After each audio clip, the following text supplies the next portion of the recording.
Primeiramente, uma pergunta. Se você tivesse que escolher entre sofrer preconceito ou não sofrer, o que você escolheria? Não sofrer, correto? Porque ninguém escolheria sofrer. Então por que você acha que alguém escolhe virar gay?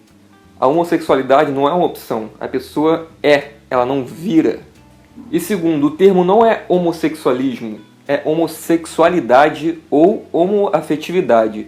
Por quê? Homossexualismo seria o quê? Homos, que é um termo grego para igual, sexo, que seria uma abreviação para sexus, que é um termo em latim que significa sexo, e esse ismo seria um sufixo que seria referente a uma doença. Como o homossexualismo não é uma doença, isso está errado. É até uma forma meio preconceituosa de se referir.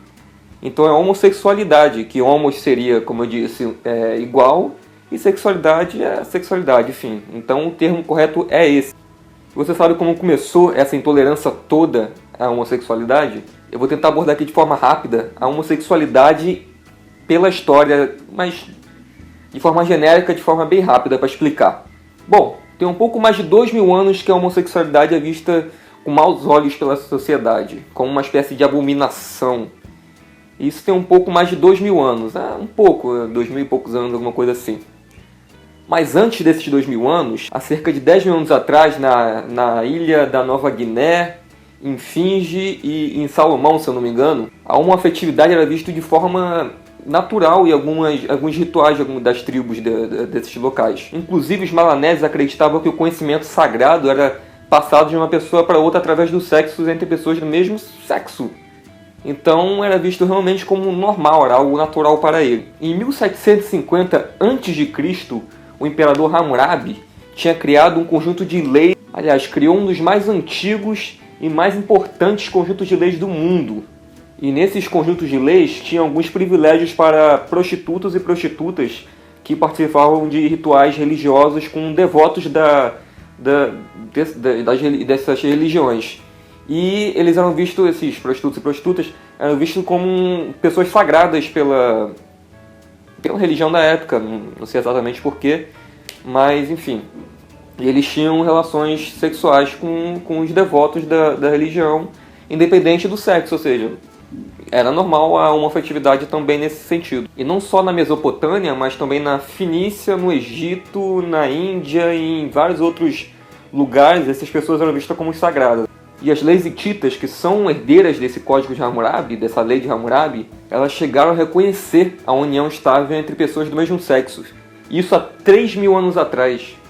Ou seja, hoje em dia, em 2015, só 22 países regularizaram a união de pessoas do mesmo sexo. Então percebe-se que tem um atraso muito grande nesse sentido. E na Grécia Antiga, os gregos também achavam normal essa coisa de pessoas do mesmo sexo terem relações. Tanto é que os filósofos e seus alunos tinham relações sexuais, etc., entre eles. Isso, caso fosse um menor de idade, logicamente, era uma relação consentida, tanto pelo aluno, quanto pelo filósofo, o professor, né, o mestre, e os pais da pessoa, se fosse, sei lá, uma pessoa que o aluno tivesse 17, 16 anos, enfim. Mas era visto como normal entre os gregos também. Entre os romanos também era muito normal, inclusive eles incentivavam seus soldados a ter relações entre si, porque eles ficavam muito longe das famílias, etc., durante as guerras, e às vezes nem voltavam, então eles achavam bem natural isso. Também achavam muito normal isso os samurais. Entre os samurais era algo natural, eles viam isso com naturalidade, não tinha essa coisa de homofobia, etc. E os vikings também, que esses brutamontes que todos falam e tudo mais, mas a homossexualidade também era normal entre eles. Então, afinal, por que mudou toda essa cultura de achar que a homossexualidade ela é algo abominável, é algo que ruim, é algo que não se deve ter na sociedade? Como eu disse antes, isso mudou há cerca de 2000 e alguns anos atrás, que foi justamente na época em que o judaísmo começou a crescer e começou a popularizar o cristianismo, dando assim forças à Igreja Católica. Aí então os grandes líderes religiosos começaram a falar que isso não era de Deus, que Deus abominava, que quem fizesse isso ia para o inferno, que um homem que se deita com outro homem, achando que é mulher, não sei o que, vai para o inferno e blá blá blá. E como naquela época a religião ela tinha muita força no Estado, começou a haver essa perseguição para quem praticava, para quem fosse, né, homossexual e tudo mais.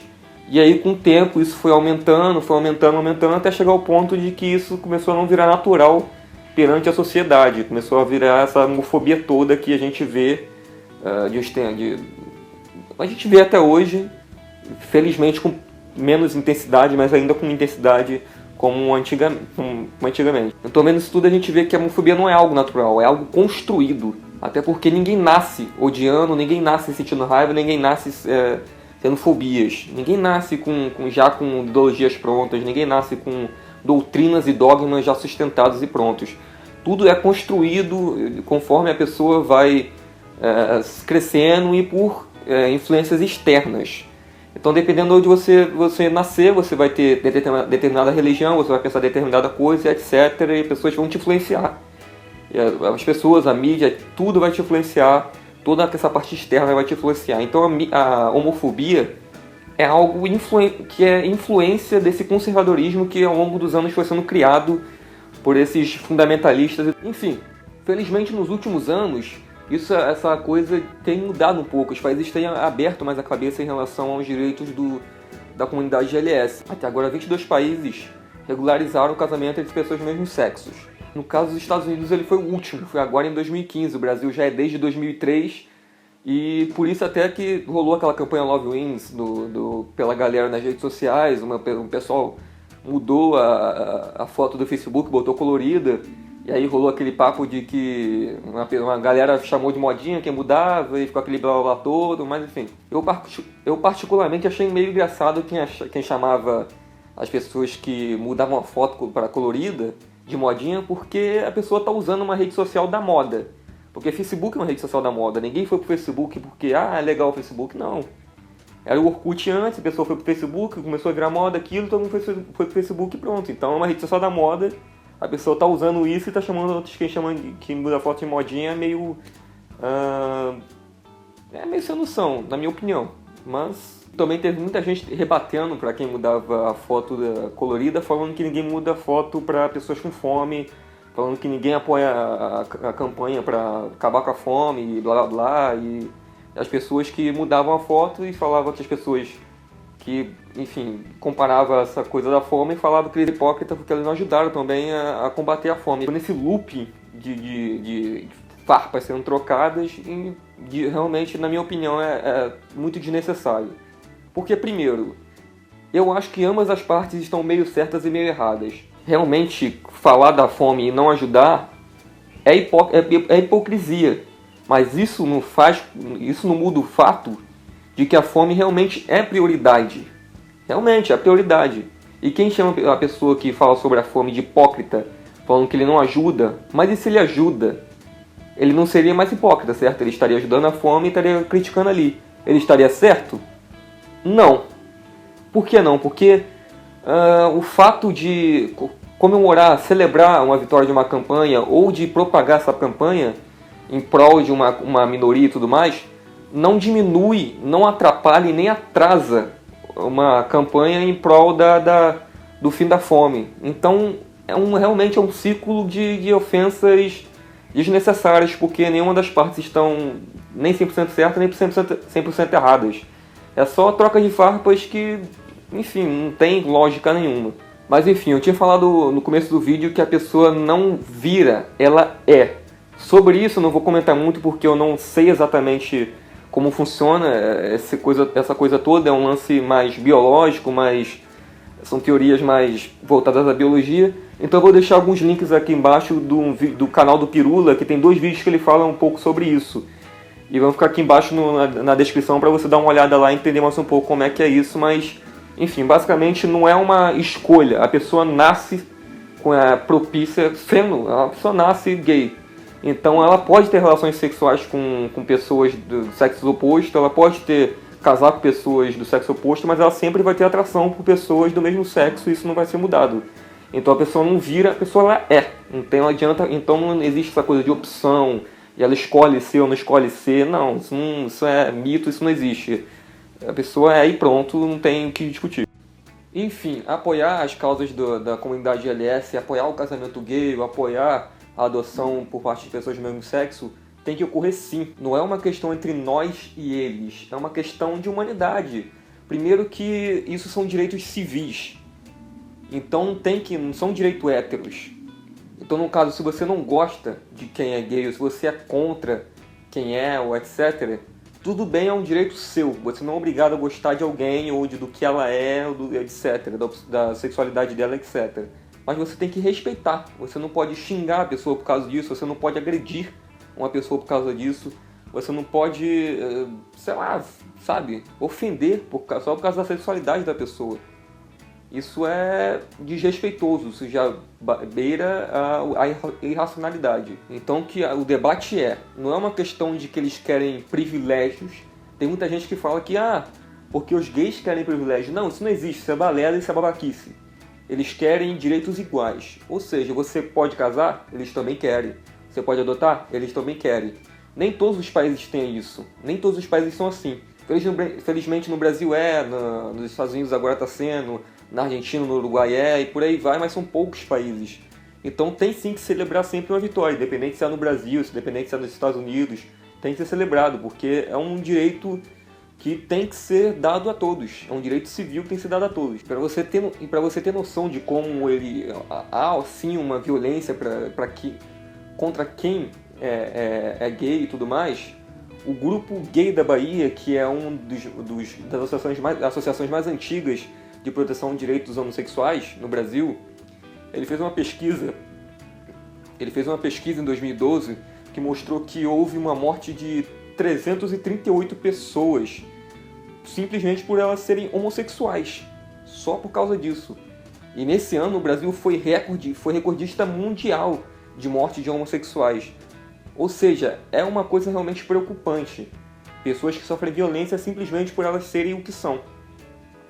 E eu sei que tem muito machão que fica com o pé atrás de defender a causa GLS e tudo mais, porque eles acham que, sei lá, o pinto deles vai cair, a masculinidade deles vai diminuir, ou eles vão deixar de ser héteros. Isso é besteira e isso é uma babaquice total. Eu sou hétero, eu apoio a causa GLS, eu apoio os direitos deles, e eu acho isso normal, cara. Eu não fiquei menos homem por causa disso, eu não deixei de ser hétero por causa disso. Não é uma coisa de, você não precisa ser gay para apoiar os direitos gays. Isso é uma questão de humanidade, é uma coisa tão óbvio que que os direitos deles têm que ser dados de fato, têm que ser realmente iguais aos nossos e tudo mais, que chega a ser estranho ter que defender o óbvio. É ridículo. É ridículo isso hoje em dia. Em pleno século XXI ainda tem esse tipo de preconceito, ainda vê que pessoas sofrem preconceito por causa disso. E pior, tem países que condenam as pessoas à morte só por ser homossexuais. É o caso lá de alguns países do Oriente Médio. Pessoas morrem, são levadas, sei lá, à forca ou fuziladas só porque são gays. Então, caralho, mano, é totalmente irracional uma coisa dessa. Mas pra você ter uma noção, tem alguns religiosos fundamentalistas que dizem que gay é abominação e tudo mais. Mas convenhamos, se Deus não gostasse dos gays e se eles realmente fossem abominações, não teríamos tido na história tantos gays influentes e que tenha mudado tanto a história da humanidade. Por exemplo, eu tenho certeza que você conhece o Alexandre o Grande. Ele era gay. Ele foi um dos maiores conquistadores da Terra, um dos maiores imperadores. Você com certeza também conhece o Sócrates. Ele é o pai da filosofia. A filosofia é dividida em 3 períodos, que é o pré-socrático, o socrático e o pós-socrático, por causa do Sócrates. E ele era gay. Outro que era gay também, que é um dos maiores gênios da humanidade, se não o maior, foi Leonardo da Vinci. Ele foi um puta gênio do caralho em todas as áreas que ele atuava. E ele era gay. E não só isso, eu tenho certeza que muitos religiosos têm um quadro conhecido como A Última Ceia.